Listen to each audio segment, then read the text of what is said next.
Bueno, aunque voy a contramano de los textos bíblicos, para seguir un poquito nuestro orden, voy a comentar una parábola. Hay tantos pasajes de la vida de Cristo, de su vida pública. Bueno, una parábola, modo tan particular que tenía el de enseñar. La parábola llamada el hijo pródigo, mejor de los dos hijos. En realidad mal llamada, pienso, del hijo pródigo, porque queda centrada la atención en uno solo de ellos, ¿no? Y los dos hijos, cada uno tiene su importancia en la enseñanza de Jesús. Uno ve en esta parábola, como en todas, pero tal vez en esta brilla más, la profundidad psicológico-espiritual, en todo sentido, ¿no? de las enseñanzas de Cristo, y expresados en un pequeño parábola que es como un género propio, probablemente inventado por Jesucristo, porque los antecedentes que hay no son exactamente como género literario, ¿no? Es como si hubiera inventado un género nuevo, genial, poético y expresado en forma de drama, con toda la belleza que tiene este género, ¿no? Expresado el drama del pecado, pero no solamente el pecado, sino el proceso de los pecados y el proceso del retorno y la actitud de Dios ante el pecador, la actitud del hombre y la actitud de Dios en un contraste muy grande, ¿no? Y dicho en tan pocas palabras, tantas cosas, ¿no? Bueno, no voy a releer el texto, pues todos lo conocemos, ¿no? Pero, en primer lugar, fíjense el proceso, la caída, ¿no?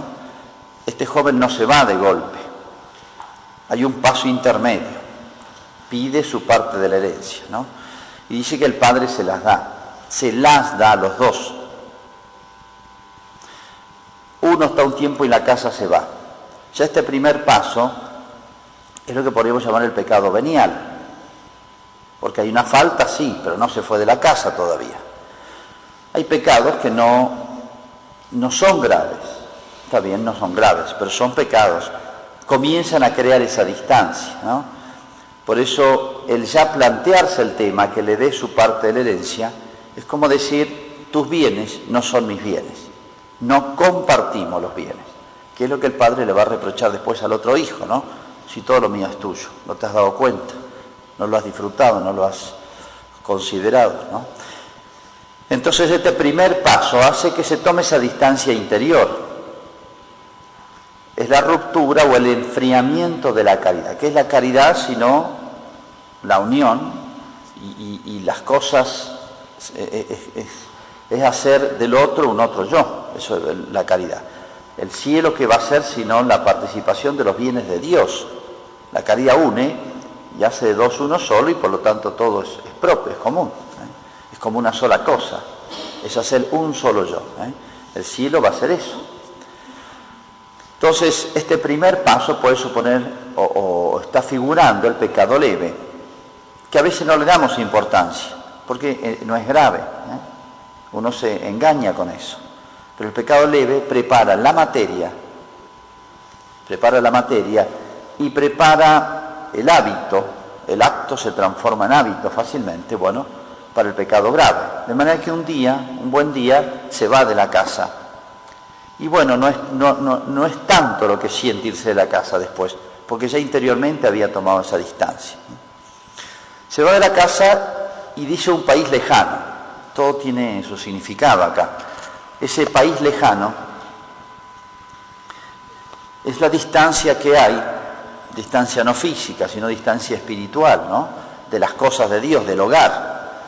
País lejano, queda como una especie de bruma, no sabemos dónde queda, ni el nombre, ni sus gobernantes, ni quienes deciden allá. Queda toda una cosa brumosa, pienso que a propósito, para mostrar la oscuridad de este mundo, la fascinación de la libertad, de la independencia y gastar sus propios bienes, por así decir, quemar esta vida, es el fondo de todas las tentaciones. En el fondo es la búsqueda de sí.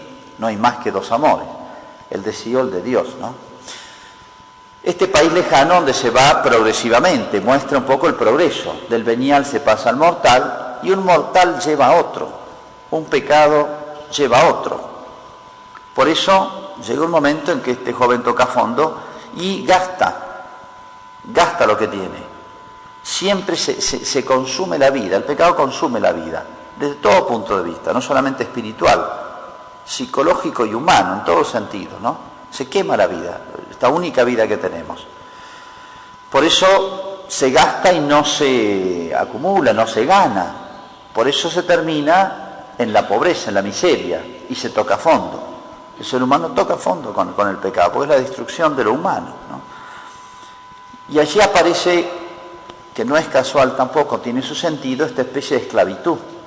El cerdo, acuérdense que era el animal inmundo para ellos, así que es muy humillante la situación en que queda, donde pierde, se puede decir, la libertad y queda sometido a uno de los, que no lo nombra, uno de los señores de aquella ciudad lejana. El pecado es un país lejano de Dios y lejano de uno mismo.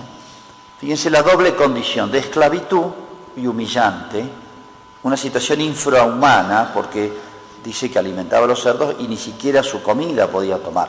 Infrahumana, yo diría animal. Y por otro lado sometido a un hombre de aquel país. Todo pecado, en la medida en que se profundiza, y esto lo vemos en el orden individual y social, todo pecado degrada al hombre, lo esclaviza por un lado, lo reduce a la condición infrahumana, aunque el hombre crea, y es el gran engaño, ser cada vez más hombre, al ser más libre, entre comillas, más independiente, más él, y sin embargo uno indefectiblemente se degrada. En el orden individual y en el orden social, cultural, lo podemos ver eso, ¿no? Y la segunda cosa es la esclavitud. El que peca es esclavo del pecado, nos dirá la Escritura. Se produce una esclavitud que no es solamente por la condición de uno degradada, que ya pierde la nobleza de lo humano, sino que también el demonio. El demonio tiene más influjo sobre nosotros en la medida en que nosotros nos alejamos de Dios. Evidentemente, somos más dóciles a sus inspiraciones, o mejor dicho, sus tentaciones. Entonces uno no percibe, no se da cuenta que en la medida en que se aleja de Dios, pierde claridad, lucidez, y se pone más sin saberlo, sin darse cuenta y sin quererlo, bajo el sometimiento del demonio, ¿no? Por eso el príncipe de este mundo, en la medida en que uno se hace mundano, uno es más dócil a las insinuaciones del demonio, a las tentaciones del demonio. Que el demonio siempre esclaviza. Me quiere retener en esa situación. Bueno, estas dos condiciones son universales y sirven incluso para analizar el mundo de hoy, ¿no? Bueno, pero también la parábola cuenta el camino del retorno. Dice que llega un momento en que volvió en sí, entró en sí. Obviamente aquí está planteando una gracia actual que le llega un poco de arriba, no es merecida ni naturalmente surge de esta situación que está viviendo, ¿no? Es una gracia actual, y si llegó después a su casa, retornó, obviamente es esa gracia, porque nadie viene a mí si el Padre no lo trae, dirá Cristo en otro lugar. Entonces el retorno, fíjense, dice, volvió en sí y pensó la situación desgraciada en que estaba, que era responsable él. Volveré a la casa de mi padre y le diré, he pecado contra el cielo y contra ti, no merezco ser llamado un hijo tuyo. Tres cosas hace el joven. Dice, volvió en sí, reconoció su pecado, arrepentido. No solamente lo vio, sino como pecado. Le diré, o sea, se va a humillar, ¿no? Diciéndolo. Y es más, quieres reparar, trátame como al último de tus jornaleros. Fíjense que el retorno del hijo, aunque todavía no se habla explícitamente, es un retorno sacramental. Son las tres partes del sacramento, o mejor dicho, las tres disposiciones para recibir bien el sacramento, de parte nuestra. La contrición del corazón, la confesión en la boca y la reparación en las obras. Las tres cosas están aquí dichas poéticamente, ¿no? Bueno, entonces, cuando instituye el sacramento Jesucristo, esta parábola hay que leerla en clave sacramental, ¿no?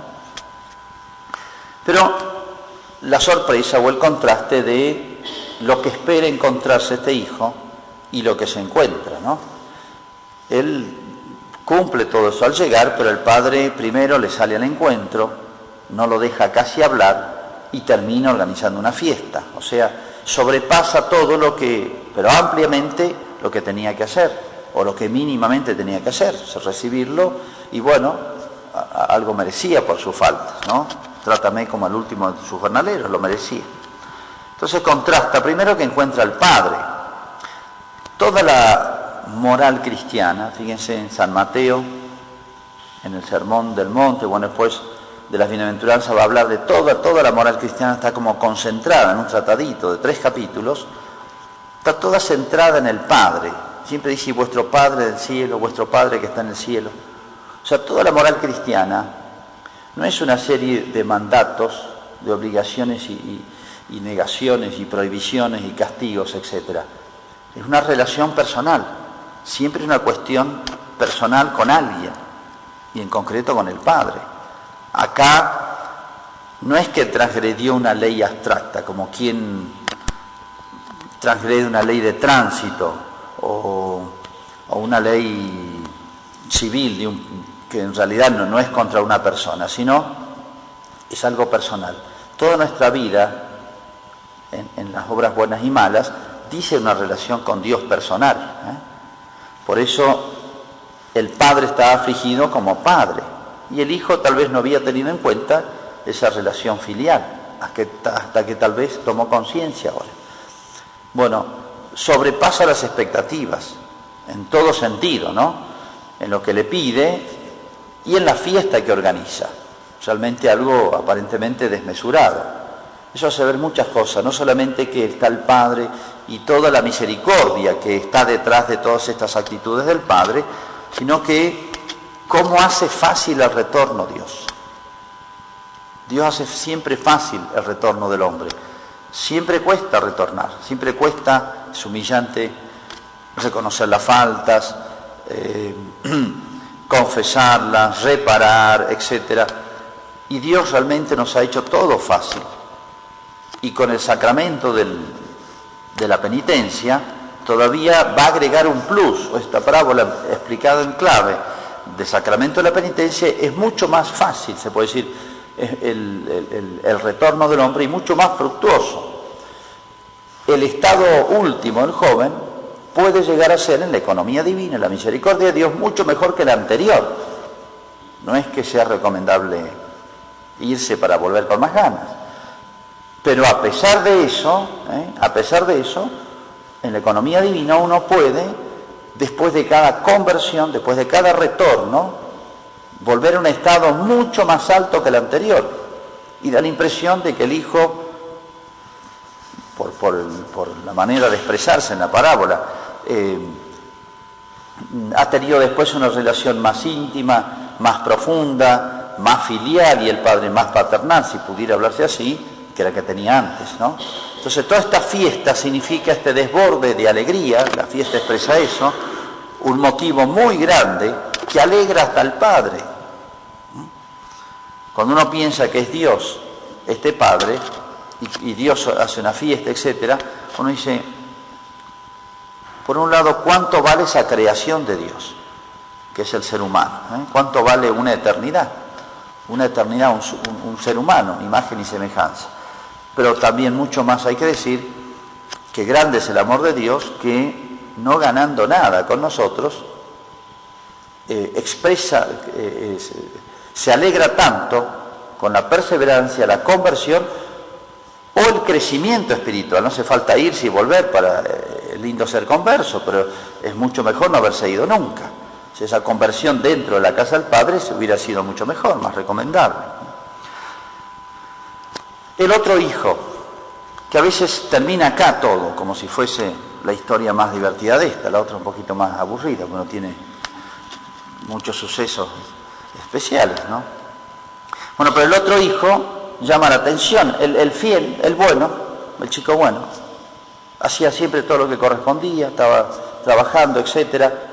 Pero la actitud que tiene cuando vuelve este otro hijo, ¿cuál es?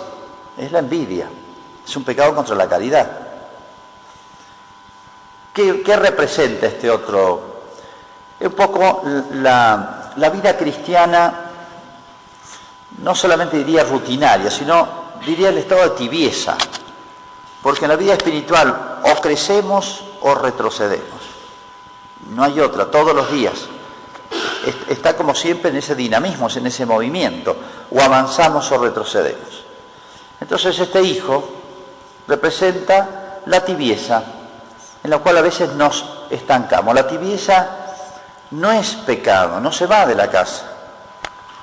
Es una suma de pequeñas cosas, una suma de pecados veniales, sobre todo en el defecto dominante o en algo que no nos preocupa demasiado porque uno se hace medio especulador.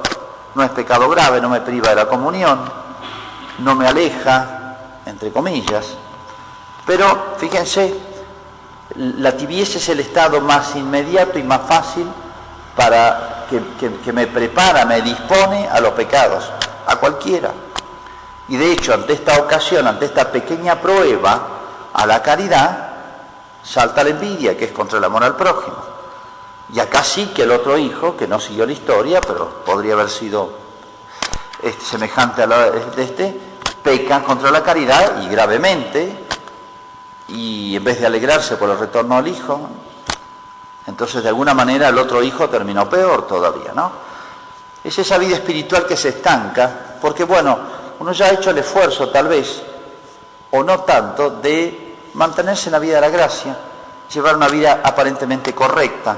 Uno más o menos se hace hábitos, no va a ser un gran pecador, al menos visiblemente, como este hijo pasa desapercibido, y más bien como, bueno, San José Cafaso decía que con ser un cura mediocre nomás, no muy malo, la gente nos tiene por buenos. La gente nos tiene por buenos, ¿no? Claro, pues ven que uno va a misa, y sí, celebra misa, se dedica a las cosas de Dios, habla de las cosas de Dios, etcétera. Y un poquito de benevolencia a veces que la gente nos tiene, ustedes también, qué buenas que son las hermanitas. Y si nos conocieran por dentro, menos mal, Dios nos preserva, los preserva a ellos, mejor dicho. Entonces, dice San José Cafaso, ojo, una cosa somos delante de los hombres, y yo diría hasta delante de nosotros mismos, y otra cosa delante de Dios. En realidad la mirada que nos interesa es la mirada divina, porque es en serio, ahí las cosas son en serio, ¿no? Entonces, ninguno de los dos hijos es ejemplar. Entonces aquí el único que se salva es el padre, obviamente. Pero ninguno de los hijos es ejemplar. Pero podemos caer, uno dice, qué barbaridad aquel hijo que se fue. Y qué barbaridad este otro. Ninguno de los dos vivió conforme a lo que debiera ser el ideal de la familia cristiana, de los hijos de Dios, ¿no? Y el padre le dice esa frase todavía, yo diría hasta humillándose, como diciendo, ¿cómo me decís eso? Todas mis cosas son tuyas. O sea, de mi parte, jamás te he fallado. Todas mis cosas como si fueran tuyas.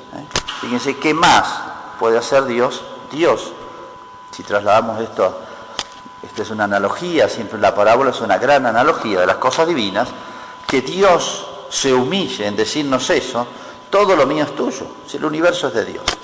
Y la vida nuestra es de Dios. No es nada. Toma la parte de tu herencia que me corresponde. No le correspondía nada a ninguno de los dos hijos. Y como dice al principio, los dos les dio la herencia a los dos. En la parábola se habían puesto de acuerdo y los dos pidieron. Uno se fue y el otro se quedó. Que no seamos como estos buenos, que no somos, o buenos tal vez a los ojos de los demás, y tal vez ante nuestros ojos, pero no del todo ante los ojos de Dios. Y no porque eso prepare otras caídas, sino porque ni siquiera el otro hijo, ni siquiera gozó, disfrutó plenamente los bienes del Padre, porque exteriormente estaba, pero en el corazón no. Se paga caro la tibieza, porque entibia, como bien dice, el corazón y no le hace todos los días disfrutar de las cosas de Dios, de los bienes de nuestro Padre, que los tenemos siempre con nosotros. Ya antes de la posesión plena del cielo, todas las cosas de Dios están a disposición nuestra. todo es vuestro, vosotros de Cristo y Cristo es Dios. O aquello otro de San Pablo, todas las cosas concurren para bien de los que aman a Dios.